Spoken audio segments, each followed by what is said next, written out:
Welcome to the Masterclass Series, Anticipatory, Cyber, and Digital Diplomacy 2.0, date 03-04 August 2026, for African diplomats, courtesy of the Ministry of Foreign Affairs, Nigeria.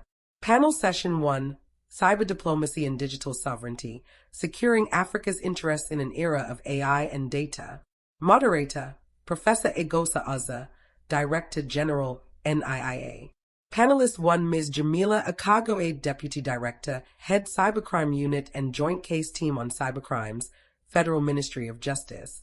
Panelist 2, Dr. Zareefa Mustafa, SA to the DG on Cybersecurity, NITDA. Panelist 3, Mr. Hanniel Jafaru, Executive Director, HTC Africa. Facilitated by Consultancy Support Services, CS2, Limited. info@consultancies.com. Copyright 2026. All rights reserved. Subscribe to build Africa's cyber and diplomatic resilience.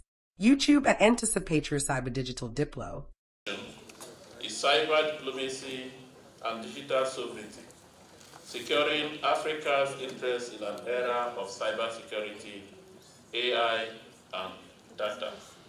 The moderator for this session is a renowned professor of political science from the Premier University of Ibadan, former Vice Chancellor of Nigerian University. I think it's on record that he was Vice Chancellor for 14 years, if I'm not mistaken. Yeah. He's one of my mentors in the field of political science. He's currently head of one of the parastatals under the Ministry of Foreign Affairs that is making us very, very proud. Ladies and gentlemen, please put your hands together as I invite to the high table the Director General, Nigerian Institute of International Affairs, NIIA Lagos, Professor Eghosa, Osaghae.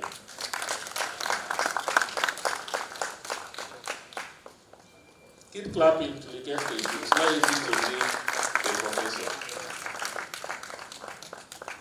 So the panelists for this session, we have Ms. Jamila Akaaga-Ade from the Federal Ministry of Justice. Let's put our hands together for Mrs. Yeah, it's Mrs., not Miss, please. It's Mrs. Yeah. I saw the way some people were clapping now. It's Mrs., not Miss, please. Take note, huh? Yeah. Then the second panelist is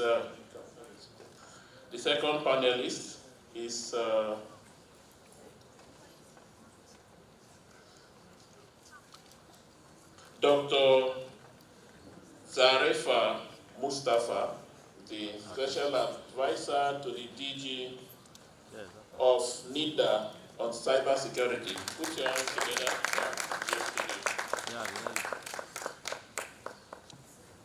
No, I don't. The last but not the least is Mr. Hanniel Jafaru. Hope I got the name right. Okay. Who is from HTC Africa. Put your hands together as it goes to the high table. So as I mentioned earlier, the moderator is our renowned Professor Eghosa Osaghae. So, Prof, I hand over to you, sir. The backdrop for this very important session. You know, many of the things that we've been talking about, just think of them for 1 minute. If you're in the core civil service, in defense, in foreign affairs, you would find communications stamped secret, top secret, confidential, okay? Not for external circulation. Now, those things mean that we have secrets. And the question is, how do we keep our secrets secret? So we can talk about partnership, we can talk about many things, but we must not lose sight of the secretive nature of the kinds of things that we're doing. If we were a nuclear power, our conversations today will be different. Because when you're at nuclear power, you're not simply talking about open source things that you do and so on. But we also recognize that many of us think these things are user-friendly, they are to solve problems for us, therefore we just use them without contemplation, so it's very good. So you go to Chat GPT, is that what it's called? Yes. To write papers for you. But people will see through you. And people will see that there's no work done. You have just simply gone to do things that are easy to do. Or you go to Wikipedia. Those open sources. You know that we're in the world of diplomacy and we meet colleagues from different places. We sometimes will feel that they are ahead of us. Because if you have only open source, exposure, you don't have anything. Then think what the private sector is doing. It's big technology today in cyberspace, in cybersecurity, AI. These things are no longer government and state-owned, enterprises. These things make a lot of difference. And I'd like to thank members of our panel. Wonderful. 2 women and 1 man. It's very good. It's very balanced. So today we have the opportunities for diplomacy, for economic growth, and public service. But there are also questions such as the ones I've raised. We know that the ministry itself is building its capacity, strengthening the capacity. But it must do so within a context, and one of them is sovereignty. Because the Ministry of Foreign Affairs is our core agency of sovereignty. You must think of it that way. It's a core of our sovereignty. And because you're dealing with, the outside world, and, the outside world also recognizes, that these things are not there. I heard one person say, can AI mislead? Of course. Because those who have designed AI have not designed AI, outside of a context. It's like building this place and giving it to a foreign contractor. All of these things will be wired. That's how AI is. So sometimes you can get misled, and we have seen that, a number of times. So how should we respond to these things? Now, we know that government cannot build, this whole thing alone. We've talked about the private sector. We've talked about technology companies and so on, which operate across, several jurisdictions. Now, we have to begin with Jafaru. And it's a simple thing. If you were going to deal with the kinds of issues that we have addressed here, you would say data that is going to shape what we do. Where is this data coming from? And who's generating it? We generate data, do we own it? We talk about cloud. Who owns cloud? And who uses it?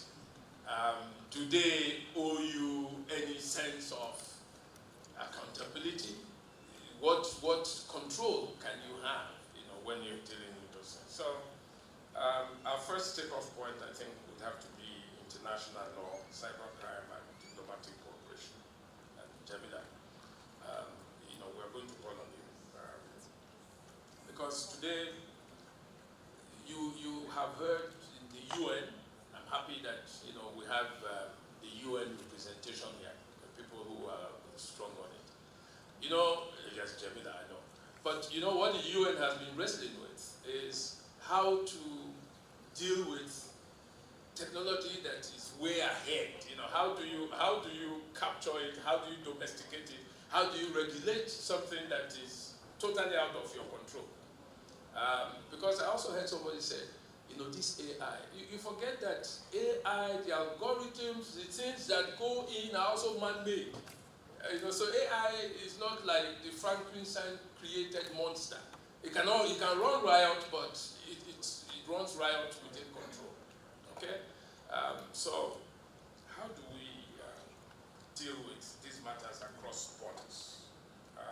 And secondly, you have fraud.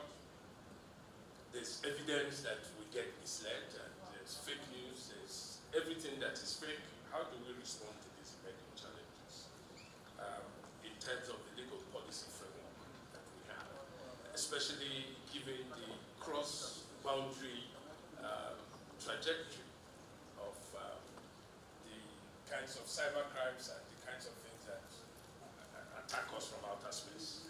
Jamila. Okay. Good afternoon, everybody. It's a very great privilege to be here this afternoon, so I'd like to start by saying a very big thank you to the Ministry of Foreign Affairs, the organizing department, as well as Mr. Jijola, our very own elder statesman and coach. Thank you very much for the opportunity. So thank you very much, Prof. Doc, XVC. It's such an intimidating title to be with you on the team. So actually, coming back to your question, international cooperation is indispensable when it comes to dealing with cyber issues. So whether it's in the cybersecurity or in the cybercrime area. And that's because you're talking about issues that cross-border. You're talking about an issue that, for example, I would speak from the cybercrime prosecution part. You're dealing with an AI-enabled cybercrime, for example, and the perpetrator, the evidence, the victim, all seated in different jurisdictions. And then, law enforcement agencies have got to operate within their own jurisdiction. They do not have a right to move into another place. So there has to be something else that would help them deal with it. And so that now underlines the very importance of international cooperation. So speaking about data, speaking about issues around cybersecurity, cybercrimes, international cooperation is something that is very, very indispensable. There are legal frameworks that have made this a very key part. So for example, if you take on the Budapest Convention, you'd realize that international cooperation is an effective tool that will be used at the UN level as well. Even the UN Convention Against Cybercrime has international cooperation as another mechanism that will be used to deal with it. So cross-border data flows, you can only be able to access for legal works that's home base now. If you get them through international cooperation means, that's to say mutual legal assistance and all of that. But the other side that we'll need to look at is what Mr. Jijola had mentioned earlier, where he spoke about our data being kept, let's say in the US, using the US Cloud Act and all of that. So what are some of the concerns that we have where they're able to access data that has got nothing, to do with their citizens, but then citizens of others, simply because you are using platforms that they either sponsor or they own, regardless of where it is being placed. I think those are some concerns that we must put into consideration, and as we process the discussions, we'll be able to discuss more about it. A quick follow-up. The EU is international and dealing with issues of a common nature. That's as EU. The AU also has its own initiatives and so on. ECOWAS is not very far behind. Is that something that you think we should address? And in addressing it, let us say it is good. These days we talk about international cooperation. We forget that it is not cooperation of equals. So when you have cooperation of non-equals, you have important implications and consequences that follow. Are we going to be at the receiving end of this digital divide, the one that is further pushing us to greater realms of inequality globally? Is there something that the AU can do on its own? Is there something that ECOWAS can do? Borrowing a leaf from the EU. I think it's very important for us to focus on this topic. You can't impact from a distance. You must find a seat on the table. You know, and excuse me. There are initiatives, okay, that are being led by different countries at different levels that push for some of these frameworks that would come up to, at the end of the day, be things that we will adopt at the African level. So if the EU has, right, and AU is on this other side also as another continent, it's important for us to also be able to canvass an African position. And that is what will, so that when there's a global discussion, you're able to move as a bloc and not as individual countries. And sorry, please, I would like to use workshop to prepare your diplomats and to designate dedicated cyber diplomats or cyber focal points in your permanent missions, for example, at UN level, in New York. I think also Dr. Jamila highlighted the importance of being in those platforms, and to engage the promotion and regular coordination meeting before the sessions, support research. Someone has highlighted the need of focus also on the research, with engagement of universities, think tanks, and Center of Excellence to generate African policy perspective on cybersecurity, AI, governance, and emerging technologies, creating mentorship programs for young diplomats, particularly women, in developing, to develop the next generation of Nigerian, in case, Nigerian diplomats, cyber diplomats. Strengthen cooperation. Cooperation is essential, and it has been highlighted. Cooperation among your own ministry, the National Cybersecurity Agency, defense institutions, academia, private sector, to ensure the whole of government and all of society approach to cyber diplomacy. Promoting implementation of confidence building measures in line of your own national interest and priority, and of course aligned to African Union priorities. Distinguished participants, we look forward to continue to work with Nigeria, with all member states, regional economic and international partners to advance cyber and AI agenda. And I thank you for your kind attention. As an example, and as we use Nigeria as an example, please understand, when we talk about data, especially data sovereignty, it's really about who controls the data, not even necessarily where it is. And I'll give you a quick example. In 2018, the US Congress passed the US Cloud Act. And I would ask every single diplomat, aspiring diplomat here, to go and read that act. It's extraterritorial. Basically, the US government has arrogated itself the right to access data on any US platform if it is owned, partially owned by a US company, and I would argue, indeed, if it is financed by a US company. So, on the one hand, if you use WhatsApp, Gmail, Hotmail, AOL, you name it, basically, the US can access your data. So, I don't know how many of you use these platforms for your official correspondence, but if you do, please stop. Here, you have to appreciate that if you are a US citizen, the US Constitution kicks in and you have certain rights. So probably they have to have a court order or something like that. If you are not a US citizen, and I presume most of our diplomats here today are not US citizens, then the US Constitution does not protect you. The minister will not know, the regulator will not know, and most importantly, you will not know. That is the first part. The second challenge you have under this act is that, remember the CBN recently said all fintechs should domicile their data locally. This is a wonderful idea. But please also appreciate that if the data center has US ownership, then it doesn't matter where the data center is, even if you spent $1 billion.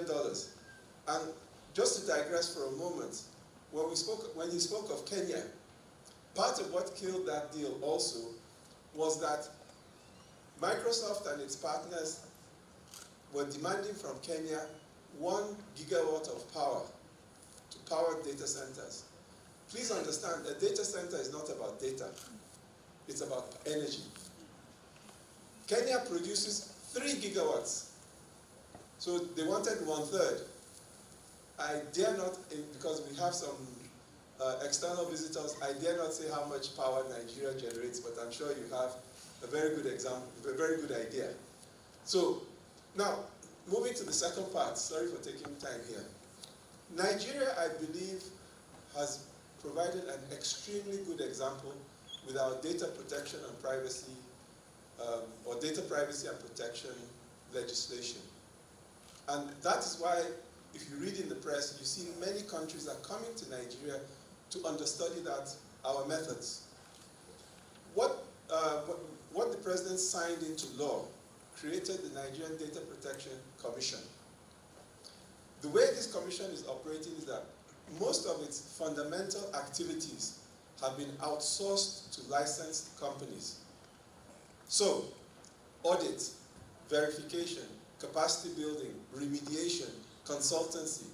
You now have about 173 licensed companies employing, I think, over 10,000 people, generating revenues probably in the range of about 15 billion naira to 25 billion naira, which also generates tax for government. In other climes, even in the West, usually it's one monolithic government entity. It's a bottleneck. That bottleneck is an expense to government because you pay the staff salaries. In Nigeria, we have turned that model on its head so that we are now generating jobs and, like I said, wealth and income. So you can imagine if 50% of our legislation was able to generate 10,000 jobs, you know the impact for Nigeria. So this is the example we are providing the world. And I would ask you as diplomats to begin to look at our own examples of what we are doing so that when you go outside, you are able to project and say, look, we are leading the way in this. And so I know I kind of dodged the question, but I just wanted to bring that to the fore. Where is Professor Nenna? She's much smarter than me. Needed for research, and often when you don't have the leverage, sometimes you come to this conversation weak. So it's a dilemma, but like they've mentioned, there's a legal dimension to this. The jurisdiction needs to be set in a way that it protects the owners of the data so they can control their own data as well. And you just have to really strike a balance. And this is where when negotiations are on between member states, we've got to put that on the table. And the Minister of Information said something when he talked about the fiber networks across. And you see him planning to go around the region having these discussions. That's where those commitments are made, that's where those agreements are made. So whoever is having those negotiations need to be very conscious of this issue, so you don't open up your country, to all forms of intrusion that leads to undermining your data. Thank you very much. Before they are looking at AI from the perspective of application, how do we apply it to industry? Some other persons are looking at it from the place of research. How do we use AI how do we build research? And that's what gives birth to the likes of the models, ChatGPT and all of that. Some are even looking at it from the place of capacity development. So as a country, we have not been able to project what we want to use, what we want to focus with as it aligns with AI. And I think it's one area that the ministry can look at. Well, we have a very big strategic problem. So we have data. Where do we keep this data? I'm raising this because, from discussions I have with many of us. We talk all the time. We say, oh, call me on WhatsApp, because that's an encrypted, so. But it's also as open as the sun. So I think, as MFA and AI, since we're strong on this, we should be looking for how to develop capacity to make sure that we keep our secret. But it's obvious that we cannot do that alone. I think that this panel has identified the kinds of things that we need to do from the point of view of partnership with private sector, from the point of view of building an African, an African framework that is common to all of us, and we can. Now, in terms of building the African frameworks, if we talk AU and EU and so on, that's very helpful. But sometimes we can also be bilateral in the kinds of engagements that we have. We must be humble enough to admit, where we find people who have capacities that are greater than what we have, we should try to use them. Is that something that you would think of as a strategist for us? And have you identified some African countries? Forget xenophobia. Have you identified some African countries that you think we should be working with in this regard? Yes, absolutely. I think from my own little space, I would say Kenya, Rwanda, very good, and we have in very recent times started to discuss and find how these partnerships can be built in this area. And allow me, because when I speak about ransomware, in some area that at least I would say that Nigeria has been very actively participating in.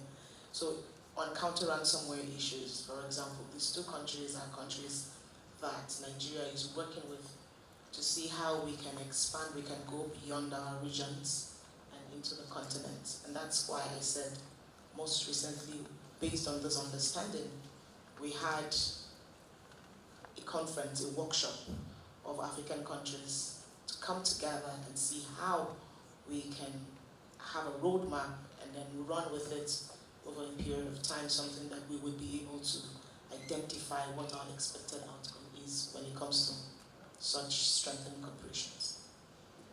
Well, I think that this is one subject. From just looking at the faces that I see here, you're all very fully activated. This is awareness to activation now. So let's move and let's see what you want to contribute. We have identified the areas that we consider a little, not too friendly. How we ourselves have not been fully pushed by the sovereignty of the data that we have, even of what things we use, of the trust that we place on open source, materials and so on. And it's such a shame, even for us in the institute. We have now seen, that when people do so-called quote and unquote research, and they use Wikipedia and use those sources, the people see through you. And the quality of what you do is one that is easily questioned. Now, how can we be more discerning in our use of AI tools, for instance, now that we must admit that it is not something we can afford to do without anymore. So we must use it. And somebody had talked about creating the balance between what you get from AI and what you do yourself. So these are issues. They are governance issues, regulatory frameworks. For the private sector, we know that profit can be so overwhelming that all other considerations become secondary. one of the things, of course, would be, remember the industry today is cross-national. And so when they have engagements with those countries, there are trade-offs. And those trade-offs can be very injurious to the kinds of things that we are building as a country. So these are issues. What should we be doing with other African countries? Should we get an African approach or a West African approach? Should we go it alone? Should we, guide it? But most of all, because we are in the early days of our AI unit in the ministry, given all of these things that we have identified, what should we be looking out for? So here we are. Yes, you are the professors for this session. Yes, Professor. AI labs, encouraging Nigeria to have its own AI research, to develop its own AI models. And that's connected to data sovereignty. I'd like to ask the minister lady, is there anything that is being done? Because we're talking about data sovereignty, you impute data into the AI models we have, we are giving them information. But what of our own homegrown AI research labs? What is the government doing in terms of funding? I went to China recently, and Chinese government is funding AI labs. AI labs are springing up everywhere. What can we say about Nigeria? Thank you very much. Okay. Doctor from MFA. So we need, just like Jamila said, we need to be on those panels, on those kind of fora, because that is where you know the things that are happening, things that are about to happen, and you can make sure that the interest of your country is there, the interest of your continent is there. You're there to protect that and to make sure that you also understand what is happening. In Nigeria, what we are doing, while we need continental frameworks and all that, well, it's important, but we also need our local frameworks. Continental frameworks can only work to a certain extent because we have we are all peculiar in different ways. In Africa, what can work in Ghana may work better in Nigeria than if we take something that is coming from the EU to apply directly to Nigeria. You have to domesticate it. But when you look at even our culture, our religion, our languages, then it is better that way because we understand the things that are happening within our regions than what is happening in other regions, and what they are focusing on may be entirely different from what our focus on is. So the continental frameworks are fine, the regional frameworks are also fine, but countries also need to have their own. Yes, and then for the question from on what NITDA is doing on AI research and labs, we have the National Center for Artificial Intelligence and Robotics here in Abuja, where we're focusing on research on AI, and we also have the Office of the Nigerian Digital Innovation, where we support startups on homegrown solutions, and AI a big part of what we provide support on. Thank you. Yes. I would not say anything on the questions she has already attempted. So should I give my own closing words or I let them respond? Because I don't have. Okay. All right. Thank you, sir. So taking it up from all that we have said, a particular reference to finding a seat on the table. I think it's important for us to identify what our interests are actually, first of all. Because looking at the theme for the day, awareness to activations, speaking about statecraft, building structures, skills, and systems to anticipate, secure, and influence in the digital age. You can't go to a table not knowing what your position should actually be. And I think that's essentially what diplomacy is about. So it's important, first of all, when you look at statecraft, is using all the tools that are available to you as a country to promote your own interests. But you cannot get it right if you have not even identified what position, what interests you have, and what position you should bring to the table. So I think first for me, that will be an important thing for us to look at from the MFA level. What are we taking to the table when it has to do with cyber emerging technologies, all of this, and that would be able to also respond to Doc's question. I think any table, once those matters are brought to the table, if you know what you want, when you come to the table, you're able to ensure that your contributions are around what it reflects your interest. I will tell you, for example, at the UN Ad Hoc Committee sessions, where we participated in coming up with the UN Convention, part of the things that we went with, we already knew what it was that we wanted from Africa. What were some of those things that were important to us? What are some of the things that we're dealing with? I think the doc mentioned issues around terrorism, violent extremism. So those were, even though we didn't live with them, but then it didn't stop us from coming to the table with it. So it's important that as we're engaging on such platforms that we go with what it is that we want. Sorry, sir. Secondly, thirdly, I'd like to re-echo what Mr. Awolu said earlier. It's important to note that when these meetings will go on with or without us, and they will come up with outcomes. And like the keynote speaker said earlier, we should move from being rule takers to also being part of those who make the rules. Otherwise, you'll just be playing catch up. And sometimes, someone said earlier that the train has already left the station. I wish it gets to stop somewhere that we'll still be able to hop on. But that's what happens when you don't take the table. So I think it's important that from this strategic table, that issues around having cyber attaches, and I would include legal. Yes, I would include legal, that you begin to have at prioritized missions, that you have people who are skilled to participate in some of these negotiations. We're talking about resources and how sometimes it's really difficult. Resources are getting lean even from development partners. We need to begin to look inwards. And so if we have missions and we prioritize and begin to have people that are placed intentionally for these purposes, you would now be able to find out that you do not have foreign officers who play all tables. Because what I see now is that you have diplomats who when it's cyber, they wear the cap and they go and sit.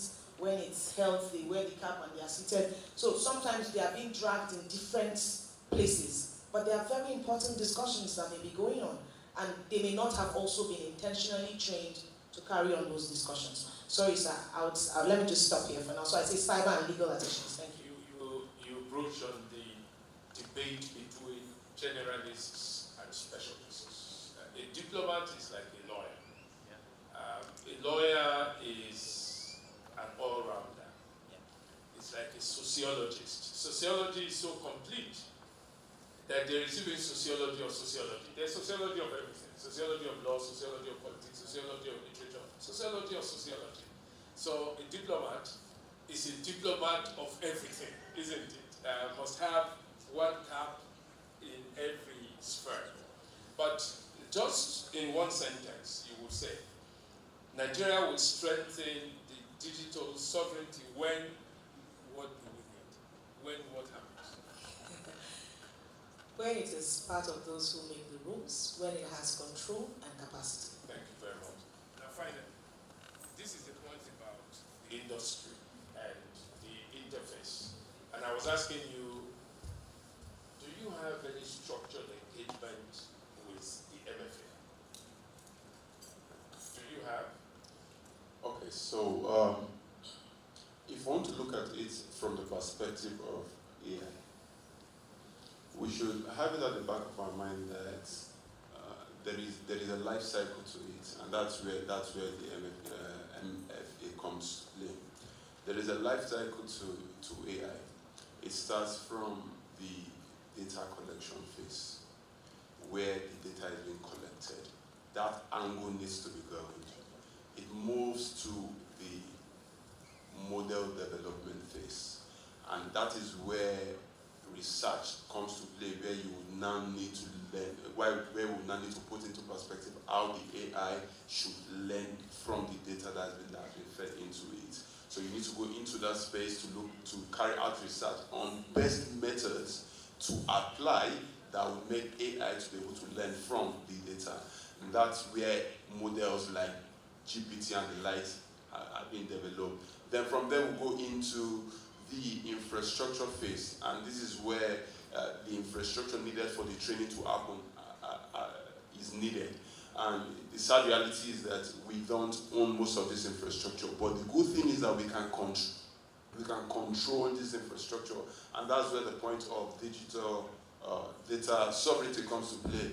Sovereignty is not about ownership. Sovereignty largely is about control, because you can't own everything, but you can control what is within your jurisdiction.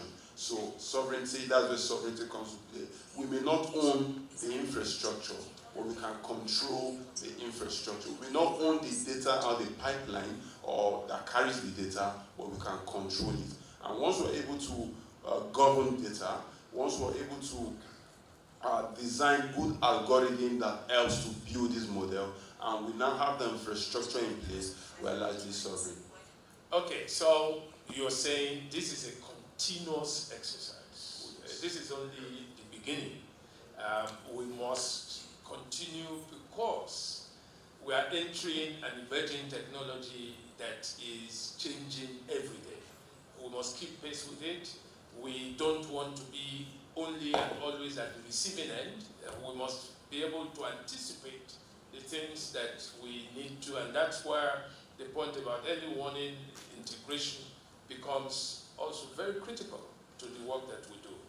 So I think that this panel has been a wonderful panel. So I want all of us to give them the sounding clap. So thank you very much. Thank you. So that brings our panel to a close. Over to you, sir. Thank you very much, Prof. I think let's all rise as we give the moderator and the panelists another round of applause. Hosted by Federal Ministry of Foreign Affairs, Nigeria. Facilitated by Consultancy Support Services, CS2, Limited. info@consultancys.com. Copyright at 2026. All rights reserved. Subscribe to build Africa's cyber and diplomatic resilience. YouTube at Anticipatory Cyber Digital Diplo.